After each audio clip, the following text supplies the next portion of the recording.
جدید بھارت کی تاریخ 8ویں جماعت سبق نمبر 3 برطانوی حکومت کے اثرات درسی کتاب صفحہ نمبر 10۔ عزیز طلباء، آج ہم تاریخ کے سبق نمبر 3 برطانوی حکومت کے اثرات کا مطالعہ کرنے والے ہیں۔ امید ہے آپ بغور دیکھیں گے، سنیں گے اور اہم نکات کو اپنی بیاضوں میں لکھیں گے۔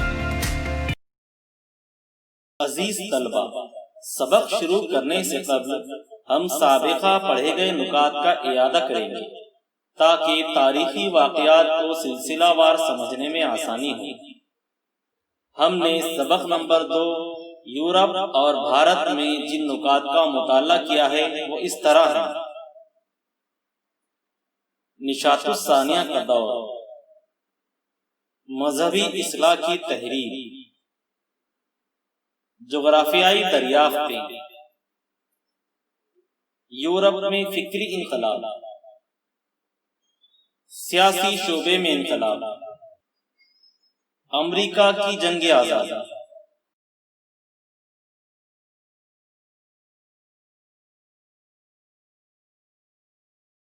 انقلاب فرانس، صنعتی انقلاب، سرمایہ داری کا آغاز، سامراجیت، نو آبادیات، برطانوی ایسٹ انڈیا کمپنی کی بھارت میں سامراجیت۔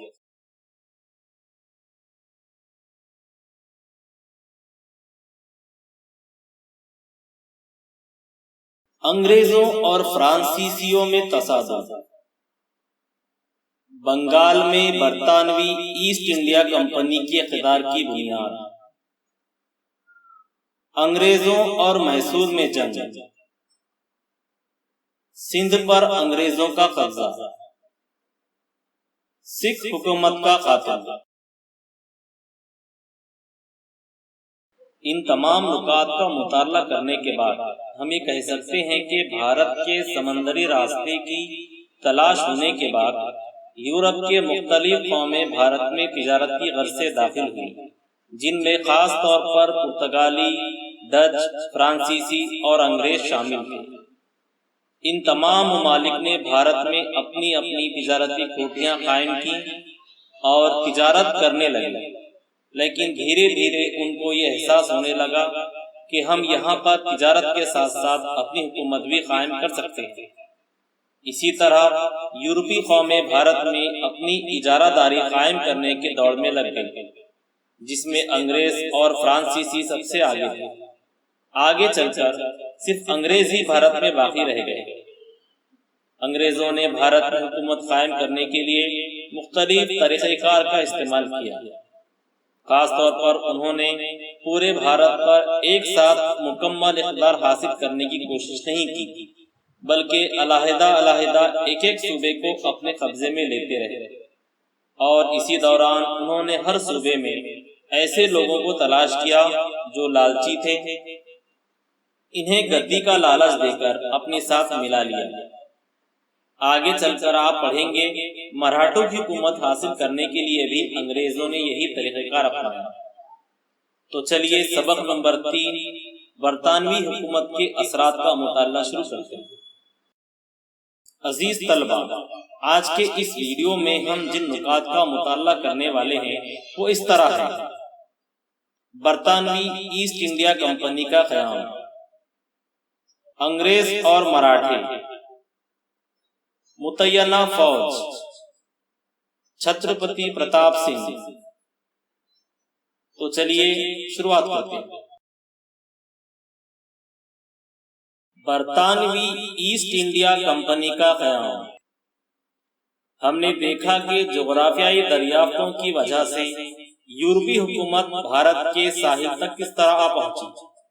پرتگالی، ڈچ، فرانسیسی اور انگریز بھارت کے بازار پر قبضہ کرنے کے لیے مقابلہ آرا ہو گئے۔ انگریز جب بھارت میں تجارت کی غرض سے آئے تھے تو ان سے پہلے آنے والے پرتگالیوں نے ان کی سخت مخالفت کی۔ بعد میں ان کے تعلقات دوستانہ ہو گئے اور مخالفت میں کمی آ گئی، لیکن بھارت پر اپنا تسلط قائم کرنے کے لیے انگریزوں کو فرانسیسیوں، ڈچ اور مقامی حکمرانوں کی مخالفت کا سامنا کرنا پڑا۔ انگریز اور مراٹھے۔ مغربی بھارت میں ممبئی انگریزوں کا اہم مرکز تھا۔ انہوں نے آس پاس کے علاقوں کو بھی حاصل کرنے کی کوشش کی، لیکن ان علاقوں پر مراٹھوں کی گرفت مضبوط تھی۔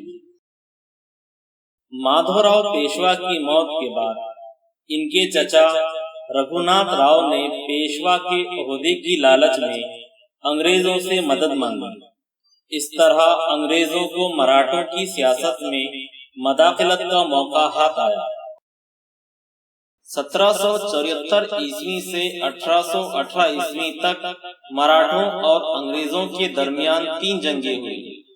پہلی جنگ میں مراٹھا سرداروں نے متحد ہو کر انگریزوں کا مقابلہ کیا، اس لیے انہیں برتری حاصل ہوئی۔ 1782 عیسوی میں سالبائی کا معاہدہ ہونے پر انگریز مراٹھا پہلی جنگ ختم ہو گئی۔ متعینہ فوج۔ لارڈ ویلزلی 1798 عیسوی میں گورنر جنرل بن کر بھارت آیا۔ اس کا مقصد پورے بھارت پر انگریزوں کا تسلط قائم کرنا تھا، اس لیے اس نے کئی دیسی ریاستوں کے حاکموں سے متعینہ فوج کا معاہدہ کیا، جسے عہد معاونت کہتے ہیں۔ اس معاہدے کے مطابق انگریزوں نے حکمرانوں کو فوجی مدد دینے کا یقین دلایا، لیکن اس کے لیے چند شرائط عائد کی۔ مثلاً دیسی حکمرانوں کو اپنی ریاست میں انگریز فوج تعینات کرنا ہوگا۔ متعینہ فوج کے اخراجات کے لیے کمپنی کو نقد رقم یا اس کے برابر آمدنی والا علاقہ دینا ہوگا۔ دیسی حکمراں اپنے آپس کے معاملات انگریزوں کی ثالثی سے طے کریں گے۔ اپنے دربار میں انگریز ریزیڈنٹ یعنی نمائندہ رکھنا ہوگا۔ بھارت کے بعض حکمرانوں نے اس طریقے کو قبول کر لیا اور اپنی آزادی گنوا بیٹھے۔ 1802 عیسوی میں پیشوا باجی راؤ دوم نے انگریزوں سے متعینہ فوج کا معاہدہ کر لیا۔ یہ وسیع معاہدے کے نام سے مشہور ہے، لیکن بعض مراٹھا سرداروں کو یہ معاہدہ منظور نہ تھا، اس لیے دوسری مراٹھا انگریز جنگ ہوئی۔ اس جنگ میں مراٹھوں کو شکست ہوئی۔ 1818 عیسوی میں انہوں نے اطاعت قبول کر لی۔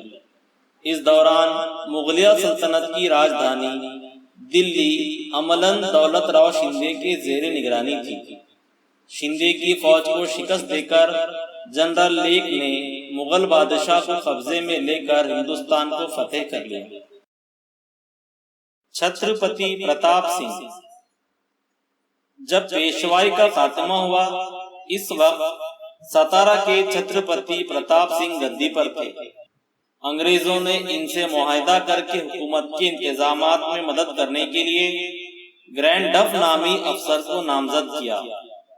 بعد میں انہیں گدی سے اتار کر کاشی بھیج دیا گیا، جہاں 1847 عیسوی میں ان کی موت ہو گئی۔ چھترپتی پرتاپ سنگھ کے وزیر رنگو باپو جی گپتے نے انگلستان تک جا کر اس ناانصافی کے خلاف فریاد کرنے کی کوشش کی، لیکن ناکام رہے۔ آگے چل کر لارڈ ڈلہوزی نے گود لینے کی رسم کو نامنظور کر کے 1848 عیسوی میں ستارا کی حکومت کو ضم کر لیا۔ کیا آپ جانتے ہیں چھترپتی پرتاپ سنگھ نے ستارا شہر میں ایوتیشور مندر کی پچھلی جانب اور مہادرا کے مقام پر تالاب تعمیر کر کے اس کا پانی شہر میں پہنچایا۔ شہر میں سڑکیں بنوائیں، سڑک کے دونوں جانب درخت لگوائے۔ لڑکے لڑکیوں کو سنسکرت، مراٹھی اور انگریزی سکھانے کے لیے اسکول قائم کیے۔ وہیں ایک چھاپا خانہ بنایا اور کئی مفید کتابیں چھپوائیں۔ 1827 عیسوی میں سیاست کے موضوع پر سبھا نیتی نامی کتاب لکھ کر چھپوائی۔ انہوں نے ساتارا سے مہابلیشور ہوتے ہوئے